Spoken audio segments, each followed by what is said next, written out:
Nomenclature के next part के अंदर हम लेके चल रहे हैं उपसहसंयोजक यौगिकों में केंद्रीय धातु परमाणु के नाम की प्रक्रिया हम ले चुके थे। सामान्य लिगेंडों के नामकरण भी हमने पहले ले रखे हैं। उसके बाद हम नेक्स्ट बात करते हैं कि केंद्रीय धातु परमाणु की ऑक्सीकरण अवस्था कैसे प्रदर्शित की जाती है। तो यदि कोई केंद्रीय परमाणु दिया गया है तो उसकी ऑक्सीकरण अवस्था को केंद्रीय परमाणु के नाम के साथ छोटे कोष्ठक में रोमन अंकों के द्वारा प्रदर्शित करते हैं। तो यहाँ पर हम जो सेंट्रल एटम है उसकी ऑक्सीकरण अवस्था की बात करते हैं। तो उसकी ऑक्सीकरण अवस्था किससे दर्शाई जाती है? छोटे कोष्ठक में, जो कि नाम लिखा आपने सेंट्रल एटम का, नाम लिखने के बाद छोटा कोष्ठक बनाइए और उसके अंदर रोमन नंबर के अंदर या रोमन अंकों में हम ऑक्सीकरण अंक को प्रदर्शित करते हैं और रोमन नंबर हम इन नंबरों के रूप में दर्शाते हैं। 1 के लिए, 2 के लिए, ये हो जाएगा 3 के लिए, ये हो जाएगा 4 के लिए, इसी तरीके से ये हो जाएगा 6 के लिए। तो इस तरीके से रोमन अंकों में ऑक्सीकरण अवस्था को प्रदर्शित किया जाता है।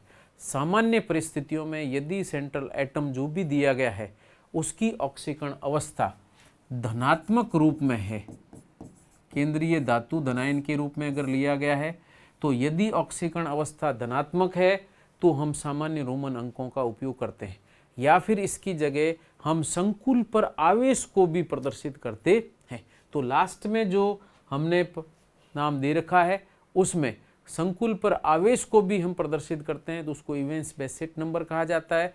या फिर जो भी सेंट्रल एटम है उसकी भी ऑक्सीकरण अवस्था हम यहाँ पर प्रदर्शित कर सकते हैं, लेकिन सामान्यतः हम धनात्मक ऑक्सीकरण अवस्था को प्रदर्शित करने के लिए केंद्रीय परमाणु के नाम के साथ छोटे कोष्ठक में रोमन अंकों में ऑक्सीकरण अवस्था प्रदर्शित करते हैं। यहाँ पर रोमन अंकों के साथ चिन्ह का उपयोग नहीं किया जाता है।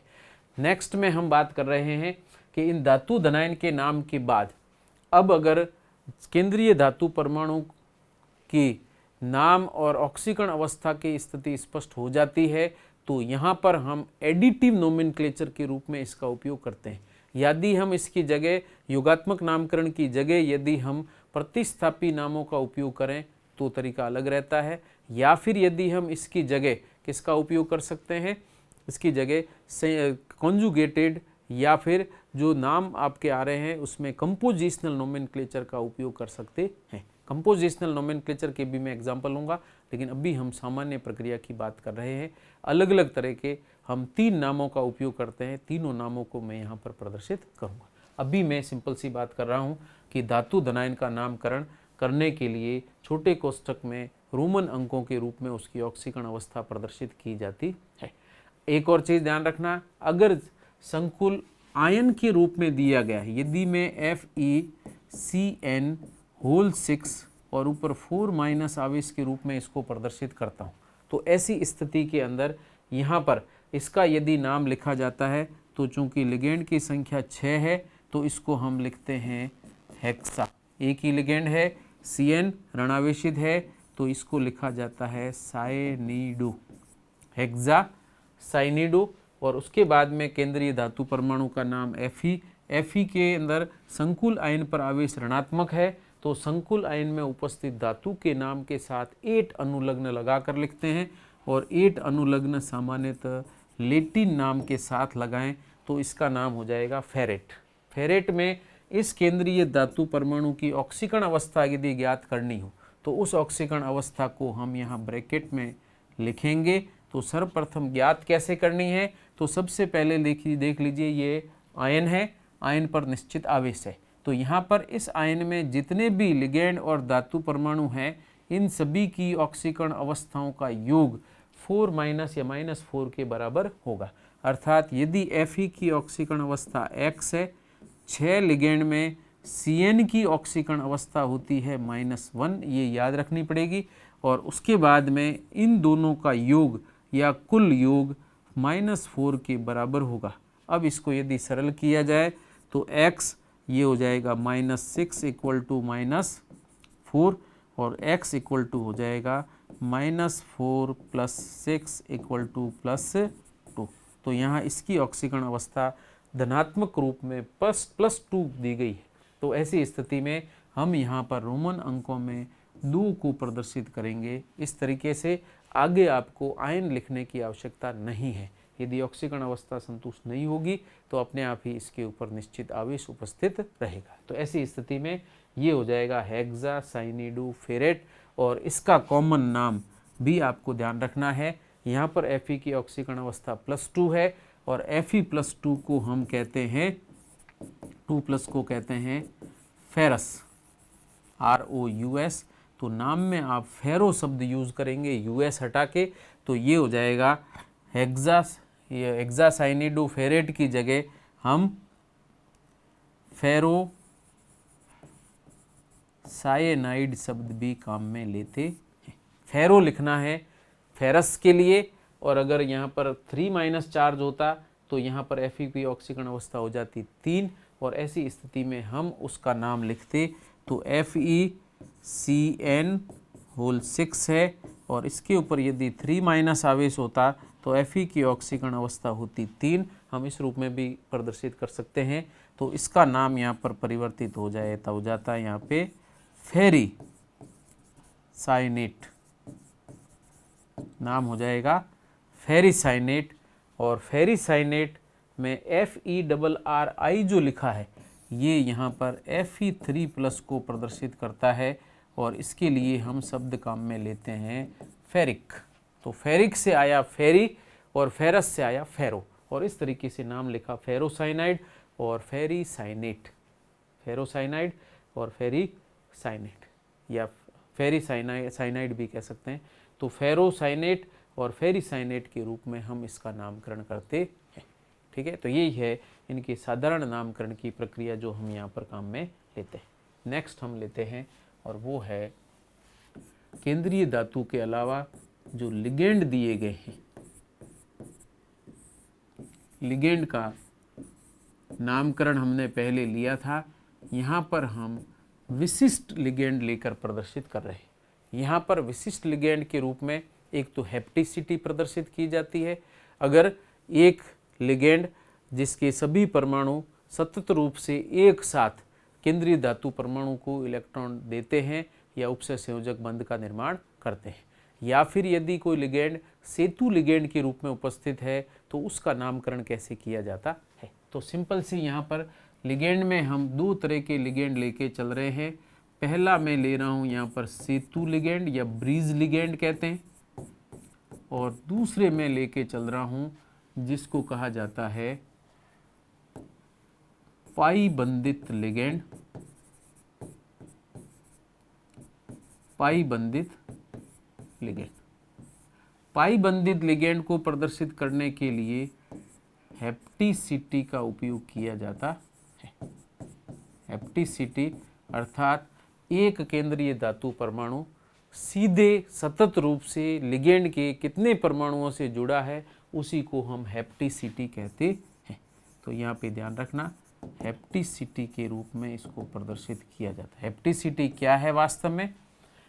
हैप्टिसिटी का मतलब है कि एक लिगेंड सतत रूप से अनुनादित पाई इलेक्ट्रॉन यदि उसके अंदर है या पाई बंध उसके अंदर उपस्थित है तो वह एक साथ सतत कितने इलेक्ट्रॉनों के साथ प्रत्यक्ष रूप से उपसय संयोजक बंध द्वारा जुड़ा है उसी की संख्या को हम हैप्टिसिटी कहते हैं। अगर मैं हैप्टिसिटी की यहाँ पर बात करता हूँ तो अगर मैं CH2 डबल बॉन्ड CH2 की बात करता हूँ तो इसकी हैप्टिसिटी कितनी हो जाएगी?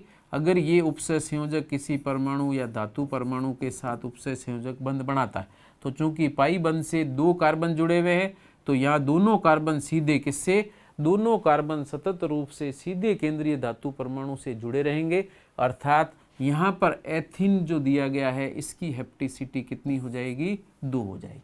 इसी तरीके से यदि मैं इसकी जगह ये ले लेता हूँ जिसमें ऋणावेश दिया गया है, इसके अंदर अगर हैप्टिसिटी की बात की जाए तो यह यदि उपसय संयोजक बंध के रूप में जुड़ता है तो ऐसी स्थिति में यहाँ पर हैप्टिसिटी कितनी हो जाएगी? 3। यदि मैं इसकी जगह इसकी बात करता हूँ, नेगेटिव चार्ज है, यहाँ पर अगर उपसय संयोजक बंध बनता है, ये कौन सा यौगिक है? साइक्लोपेंटाडाइइनाइड, साइक्लोपेंटाडाइइनाइड लिगेंड है, ऋणावेशित लिगेंड। और इस ऋणावेशित लिगेंड की अगर हेप्टिसिटी की बात करें तो ये उपसह संयोजक बंध जिस धातु धनायन से निर्मित करेगा, इसमें ये पांचों परमाणु अनुनादित पाई इलेक्ट्रॉन के साथ जुड़े हुए हैं और पांचों परमाणु प्रत्यक्ष रूप से केंद्रीय धातु परमाणु को इलेक्ट्रॉन डोनेट करते हैं। ऐसी स्थिति में पांचों परमाणु सतत रूप से इसके साथ जुड़े हैं, तो हेप्टिसिटी कितनी होगी? 5।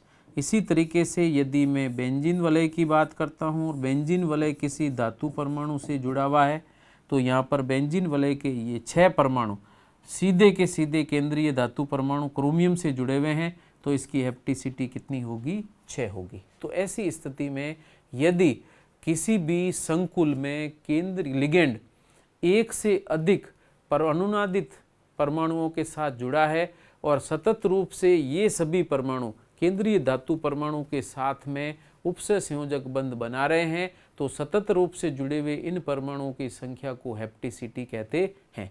और हेप्टिसिटी को हमेशा ही ईटा के द्वारा प्रदर्शित किया जाता है और उसका प्रतीक हम ये काम में लेते हैं। और यह ईटा जिस लिगेंड को हम हेप्टिसिटी के रूप में प्रदर्शित करना चाह रहे हैं, उस लिगेंड से पूर्व, जैसे ये दिया गया है तो इस लिगेंड के पूर्व में ईटा लिखूंगा और ईटा में हेप्टिसिटी कितनी है? 2, तो यहाँ पर लिख दिया जाएगा ईटा 2 और फिर डैश करके हम इसको प्रदर्शित करेंगे। और विभेद करने या अंतर करने के लिए हम इसको कोष्टक में रख सकते हैं। तो ईटा की पावर 2 का मतलब है यह लिगेंड हेप्टिसिटी प्रदर्शित कर रहा है, बहुकबंधता प्रदर्शित करता है। ऐसी स्थिति में यहाँ पर पाई बंध से जितने परमाणु जुड़े हैं उन सभी परमाणुओं की संख्या को हम ऊपर ईटा के ऊपर पावर के रूप में प्रदर्शित करके दर्शाते हैं। ऐसे यदि मैं इस लिगेंड की बात करता हूँ, केंद्रीय धातु परमाणु से जुड़ा है, तो यहाँ पर इसकी हेप्टिसिटी ईटा पावर 3 के रूप में प्रदर्शित की जाएगी। इसकी अगर हेप्टिसिटी लिखें तो ईटा की पावर 5 के रूप में लिखेंगे। और बेंजीन की अगर हेप्टिसिटी लिखें तो ईटा की पावर 6 लिख करके डैश करके फिर आगे लिगेंड का सूत्र के अंदर लिखें तब भी लिखा जाता है। सूत्र में भी लिगेंड के पूर्व इस तरीके से ईटा और उसकी निश्चित घातांक को प्रदर्शित करके या हेप्टिसिटी को लेकर प्रदर्शित करते हैं। या फिर इसकी जगह यदि नाम भी लिख रहे हैं तब भी आपको हेप्टिसिटी को उस लिगेंड के नाम के पूर्व ईटा की घातांक के रूप में प्रदर्शित करना है। और ये इंपॉर्टेंट रूप से इसके मैं कुछ एग्जाम्पल लूँगा जिसके अंदर हेप्टिसिटी प्रदर्शित की जाती है, जिसमें 2 बेस्ट एग्जाम्पल है बिसबेंजीन क्रोमियम और दूसरा एग्जाम्पल है फेरोसिन का, जिसके अंदर हेप्टिसिटी प्रदर्शित करनी पड़ती है। और इसके अलावा जीस लवण में भी हेप्टिसिटी का उपयोग होता है, तो वो भी मैं आपको प्रदर्शित करूँगा। इसके अलावा यदि सेतु लिगेंड है, सामान्यतः सेतु लिगेंड कौन से संकुल यौगिकों में होते हैं ये आपको ध्यान रखना है। ऐसे संकुल लिगेंड जिसमें केंद्रीय परमाणुओं की संख्या 1 से अधिक होती है, ठीक है, जिसको हम डाइसेंट्रिक या पॉलीसेंट्रिक मॉलिक्यूल कहते हैं। तो पॉलीसेंट्रिक कोऑर्डिनेट मॉलिक्यूल या बहुकेंद्रीय उपसहसंयोजक यौगिक दिए गए हैं जिसमें केंद्रीय परमाणु 1 से अधिक होता है, उन यौगिकों के अंदर इस तरह के सेतु बंध की संभावना होती है। और ऐसी स्थिति में यदि मान लीजिए यहाँ पर Fe दिया गया है, यहाँ पर Fe दिया गया है और इन दोनों के बीच में यदि कोई लिगेंड जुड़ा हुआ है, तो चूंकि यह लिगेंड प्रत्यक्ष रूप से दोनों धातुओं को जोड़ रहा है आपस में, या फिर मैं इसकी जगह NH2 लिखता हूँ, ये NH2 दोनों धातु परमाणुओं को आपस में जोड़ रहा है और इसलिए ऐसे लिगेंडों को हम सेतु लिगेंड कहते हैं। तो कहाँ पर होंगे? बहुकेंद्रीय उपसहसंयोजक यौगिक अगर दिया गया, बहुकेंद्रीय उपसहसंयोजक यौगिक दिया गया है, तो उसमें यदि किसी 2 परमाणुओं के मध्य इस तरह का लिगेंड दोनों परमाणुओं केंद्रीय परमाणु को आपस में जोड़ता है, या एक लिगेंड जो दोनों केंद्रीय पृथक केंद्रीय परमाणु से जुड़ा है, ऐसी स्थिति में ऐसे लिगेंड को हम सेतु लिगेंड कहते हैं। यहाँ पर ये केंद्रीय परमाणु दोनों अलग अलग केंद्रीय, यह लिगेंड दोनों अलग अलग केंद्रीय लिगेंड या केंद्रीय धातु परमाणु के साथ में जुड़ा रहेगा। दूसरी चीज, यहाँ पर यह लिगेंड दोनों तरफ एक एक बंध के रूप में ही प्रदर्शित होगा। यहाँ पर आप ये ध्यान रखना है कि इसके अंदर डेंटिसिटी या दंतुकता है वो यहाँ पर एक ही मानी जाती है, या दोनों तरफ लें तो अलग अलग है, लेकिन इधर भी एकल दंतुक के रूप में काम करेगा, ये इधर भी एकल दंतुक के रूप में काम करेगा, और ऐसी स्थिति में ये संरचना बनती है। ऐसे लिगेंडों को हम सेतु लिगेंड कहते हैं, और ये सेतु बंध के रूप में आपस में एक दूसरे को जोड़ते हैं। इसकी बंध थोड़ा कॉम्प्लिकेट है, लेकिन जनरली हम इस रूप में इसको प्रदर्शित करते हैं। इसके अलावा यदि बात की जाए तो सेतु लिगेंडों को IUPAC नोमेनक्लेचर में उपसंयोजक यौगिकों के नाम में किस तरीके से दर्शाया जाता है वो भी प्रक्रिया आपको पता होनी चाहिए। तो सेतु लिगेंडों को जैसे हेप्टिसिटी को प्रदर्शित करने के लिए ईटा का उपयोग करते हैं, वैसे ही सेतु लिगेंड को दर्शाने के लिए हम म्यू का उपयोग करते हैं। किसका उपयोग करेंगे? म्यू का उपयोग करते हैं। और म्यू यहाँ पर सेतु लिगेंड के सूत्र में सूत्र से पहले, और यदि नाम लिख रहे हैं तो नाम से पहले म्यू और उसके बाद डैश करके फिर लिगेंड का नाम लिखते हैं। यदि मान लीजिए मैं इस लिगेंड का नाम लिख रहा हूँ तो CO लिगेंड को हम कहते हैं कार्बोनिल, लेकिन यदि यह सेतु लिगेंड है तो सेतु लिगेंड है तो इसको दर्शाने के लिए हम इसके नाम से पूर्व क्या लगा देंगे? म्यू। तो लिखेंगे म्यू कार्बोनिल। इसका मतलब कार्बोनिल जो दिया गया है वह म्यू अर्थात यहाँ पर सेतु लिगेंड के रूप में उपस्थित है। एक चीज और ध्यान रखना, यदि यहाँ पर एक से अधिक कार्बोनिल दिए गए हैं जिसमें ड्राई ट्राई टेट्रा आदि लिखे हुए हैं, तो उसको लिखने का तरीका क्या है? पहले लिखेंगे डाई, फिर लिखेंगे म्यू और उसके बाद लिखा जाएगा नाम। तो ये ध्यान रखना है, म्यू डाई कार्बोनिल नहीं लिखते, लिखा जाता है डाई म्यू कार्बोनिल लिख करके प्रदर्शित करते हैं, और इसमें डाई के बाद भी डैश और म्यू के बाद भी डैश लगाकर दर्शाया जाता है। और उसके आगे भी यदि कोई लिगेंड आ रहा है तो आपको उसके आगे भी डैश लगाना है। तो यहाँ पर डैश कहाँ से प्रारंभ होगा? अगर संख्यात्मक पूर्व लग्न है तो उसके बाद म्यू से पहले और म्यू के बाद, और जो सेतु लिगेंड का नाम खत्म होता है उसके बाद भी डैश लगाकर प्रदर्शित करते हैं। तो इस तरीके से यदि सेतु लिगेंड किसी भी संकुल में दिया गया है या उपसंयोजक यौगिक में दिया गया है तो हम उस सूत्र के अंदर भी लिगेंड के नाम से पूर्व म्यू लगाएंगे, और यदि नाम लिख रहे हैं तो नाम से पूर्व भी म्यू लगाकर प्रदर्शित करते हैं। तो इस तरीके से हम लिगेंडों के नामकरण और केंद्रीय धातु परमाणु के नामकरण को ऑक्सीकरण अंक के साथ लेकर हम संकुल आयन का नाम कंप्लीट करते हैं। तो हमने प्रक्रिया प्रारंभ की थी उपसंयोजक यौगिकों का नामकरण, जिसका पहला बिंदु आया था कि उपसंयोजक यौगिक में चाहे प्रति आयन या संकुल आयन, दोनों में से जो भी धना भाग है या धनावेशित भाग है उसका नाम पहले लिखेंगे, चाहे वो प्रति आयन हो चाहे संकुल आयन हो। ठीक है, ये क्रम रहेगा। धनायन का नाम पहले, ऋणायन का नाम बाद में, चाहे किसी भी प्रकृति का धनायन और ऋणायन दिया गया हो। दूसरे नंबर पर हमने लिया था संकुल आयन का यदि हम नामकरण करते हैं तो संकुल आयन के अंदर कम से कम दो भाग होंगे, धातु धनायन या केंद्रीय परमाणु, और दूसरा होता है लिगेंड।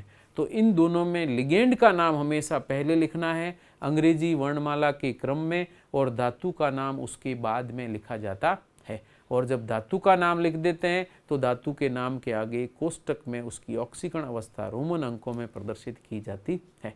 तो इस तरीके से संकुल का नाम पूरा कैसे होगा? संकुल का नाम प्रारंभ होगा लिगेंडों से, जिसमें सर्वप्रथम लिगेंड एक से ज़्यादा है तो लिगेंडों का नाम अंग्रेजी वर्णमाला के क्रम में, और यह लिगेंड के नाम से क्रम निर्धारित करते हुए लिखा जाता है।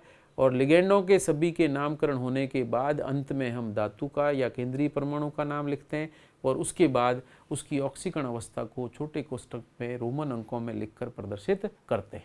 इसके अलावा यदि लिगेंड दिए गए हैं तो उन लिगेंडों के नामकरण की प्रक्रिया के अंदर हमने उदासीन लिगेंड का नाम, धनायनिक लिगेंड का नाम, ऋणायनिक लिगेंड का नाम, कार्बनिक लिगेंड का नाम, इसके अलावा यहाँ पर हमने लिया था सेतु लिगेंड का नाम। इसके अलावा यदि यहाँ पर पाई बंधित लिगेंड है तो उसका नाम हेप्टिसिटी के रूप में प्रदर्शित किया जाता है, जिसमें ईटा और म्यू का उपयोग करते हैं।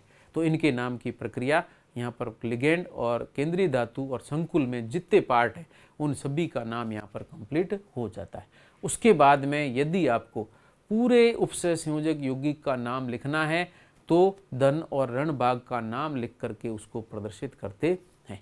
अब हम लास्ट में दो चीज़ें ले रहे हैं कि संकुल आयन का नाम जब भी लिखते हैं, ये खास रूप से ध्यान रखना, संकुल आयन का नाम यदि हम अंग्रेजी में लिख रहे हैं तो सारे लेटर स्मॉल लेटर में प्रयुक्त किए जाते हैं, नंबर 1।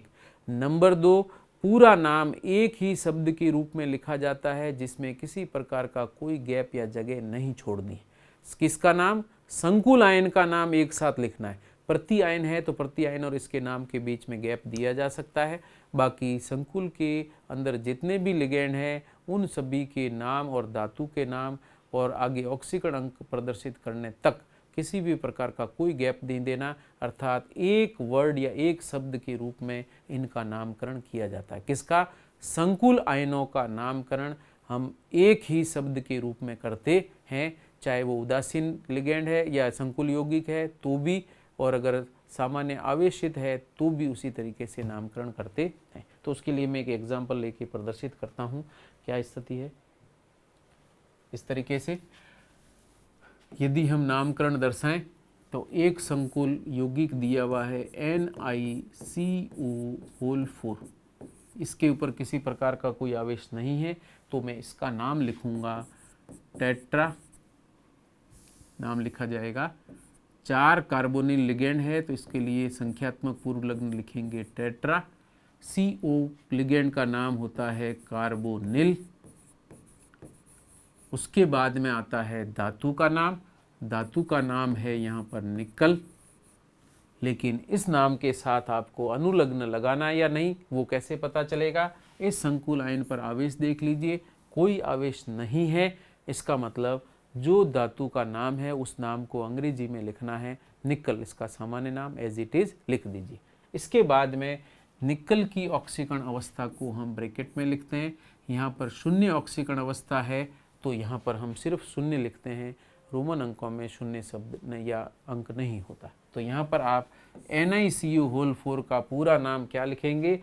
टेट्रा कार्बोनिल निकल शून्य। अब निकल की ऑक्सीकरण अवस्था शून्य क्यों है?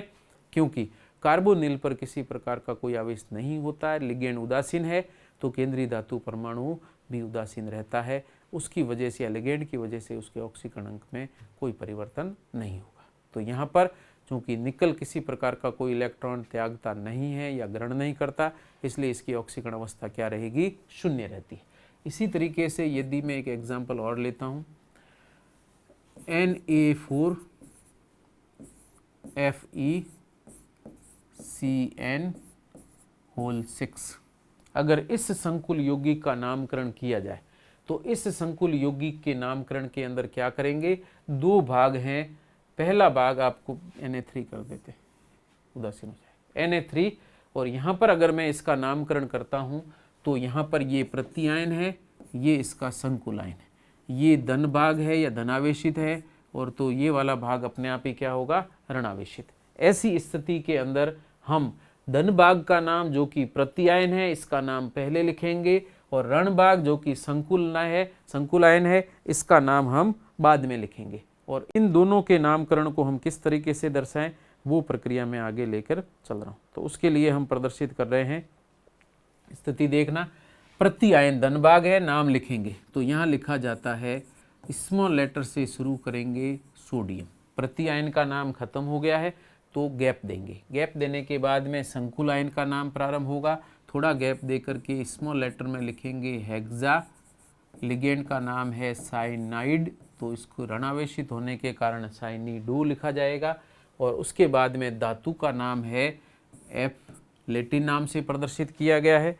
और दूसरी चीज़ जो यहाँ आपको ध्यान रखनी वो ये है कि यहाँ पर अगर आप देखें तो कितने हैं? 6 लिगेंड हैं। धातु के नाम को लेटिन प्रतीक से प्रदर्शित किया गया है, तो यहाँ पर लेटिन नाम काम में क्यों लेना है, अंग्रेजी नाम क्यों नहीं लेना है, वो आपको ध्यान रखना। इसके ऊपर आवेश कैसा है? संकुल आयन पर आवेश माइनस है, और जब संकुल ऋणावेशित आयन है तो उसकी केंद्रीय धातु परमाणु के नाम के साथ अनुलग्न क्या लगाते हैं? इसके साथ अनुलग्न के रूप में 8 लगाते हैं। तो लेटिन नाम है इसका फेरम, और यहाँ पर अगर 8 अनुलग्न लगा के लिखें तो क्या हो जाएगा? फेरेट। और अंत में इसकी ऑक्सीकरण अवस्था, तो यहाँ पर इस संकुल आयन का नाम एक ही शब्द में लिखा जाएगा।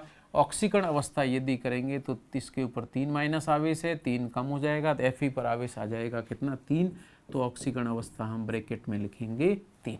तो इस तरीके से हम संकुल आयन का नामकरण करते हैं और इसी रूप में नामकरण किया जाता है। तो एक स्थिति आपको पहले पता चल गई होगी जिसके अंदर हमने यहाँ पर प्रति आयन का नाम पहले और संकुल आयन का नाम बाद में, लेकिन संकुल आयन का नाम एक ही शब्द के रूप में लिखना है, किसी प्रकार का कोई जगह बीच में नहीं छोड़ी जाती है।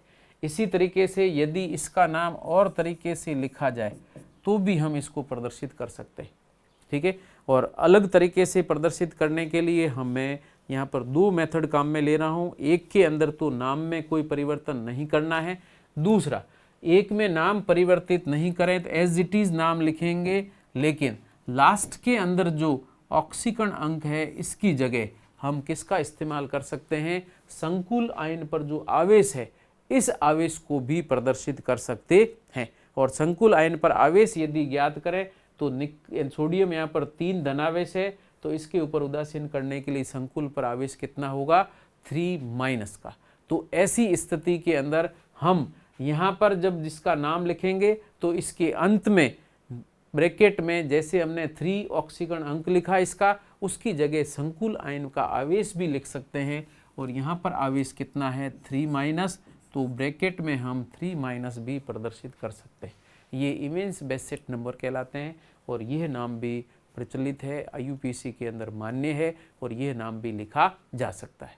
इसके अलावा यदि मैं लास्ट की ऑक्सीकरण अवस्था लिखना नहीं चाहता या संकुल पर आवेश नहीं लिखना चाह रहा हूँ तो भी इसका नामकरण किया जा सकता है।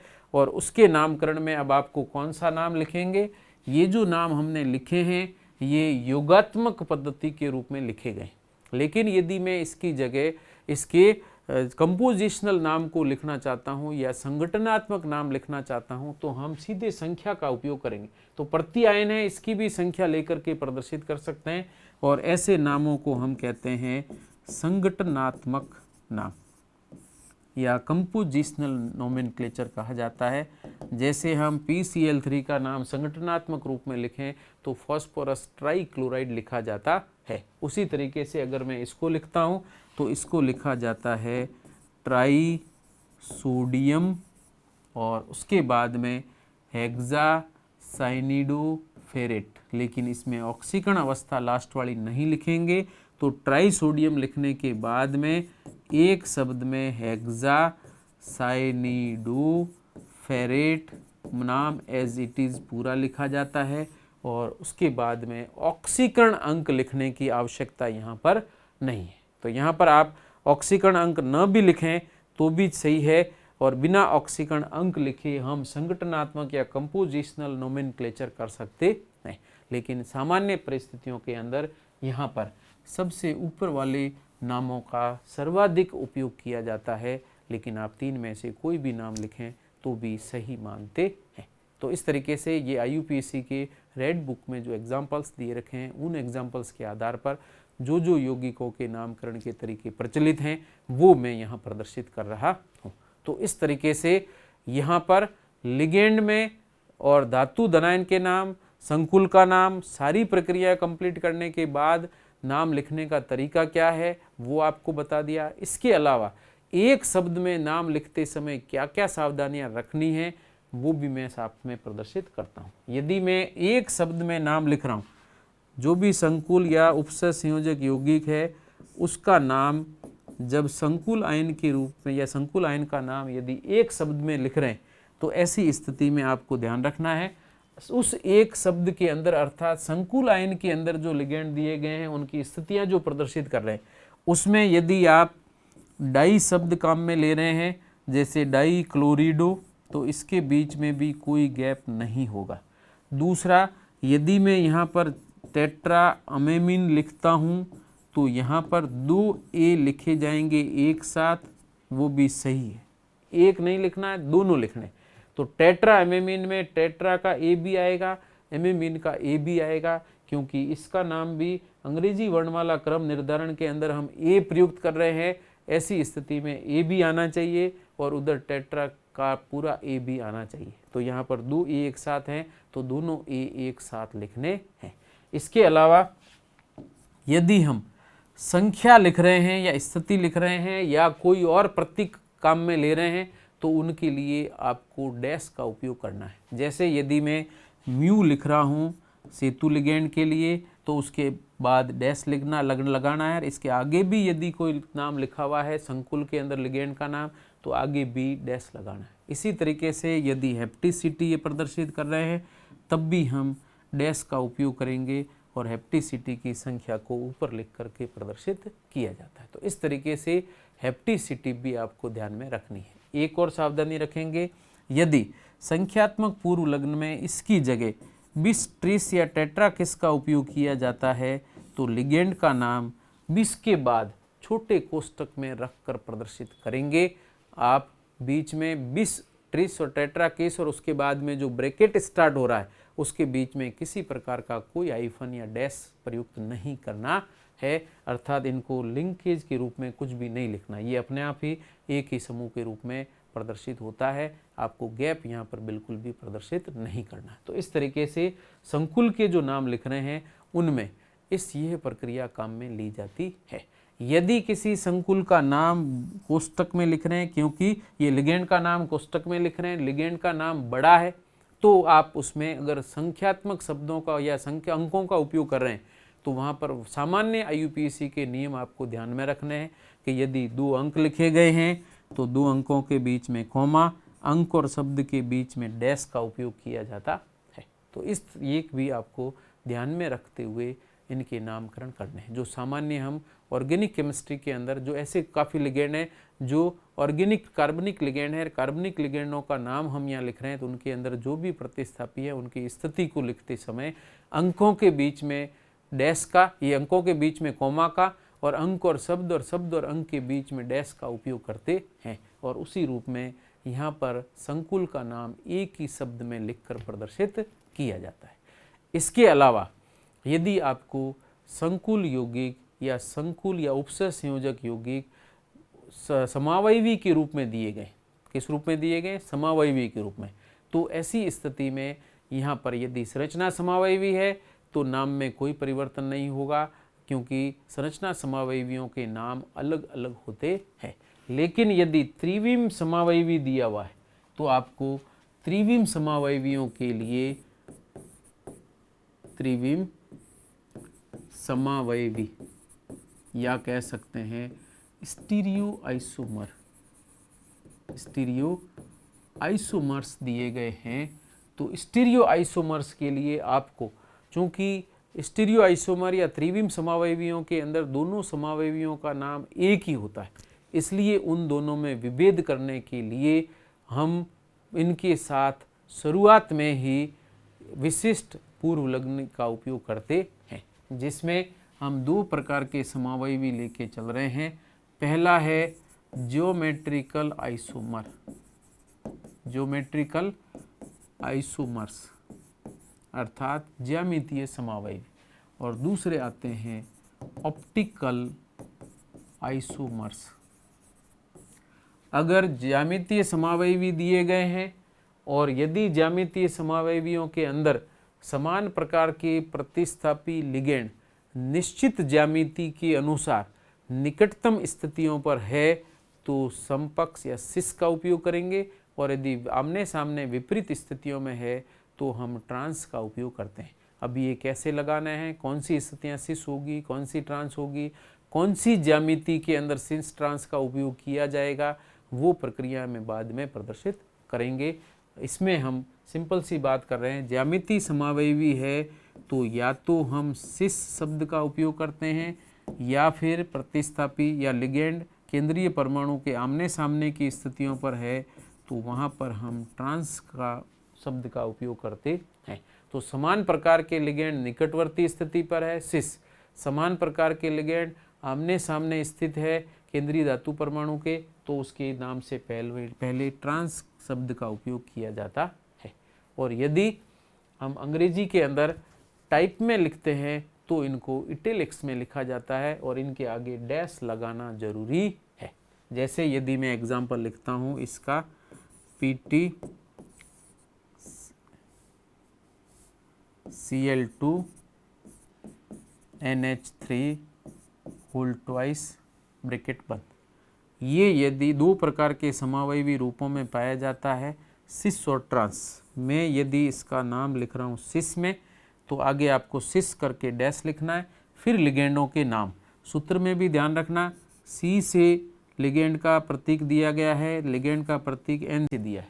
तो यहाँ पर हम इनको धातु धनायन के बाद इनके प्रतीकों के अंग्रेजी वर्णमाला के क्रम में, बढ़ते क्रम में रख करके सूत्र बनाते हैं। पहली चीज़ ये ध्यान रखना।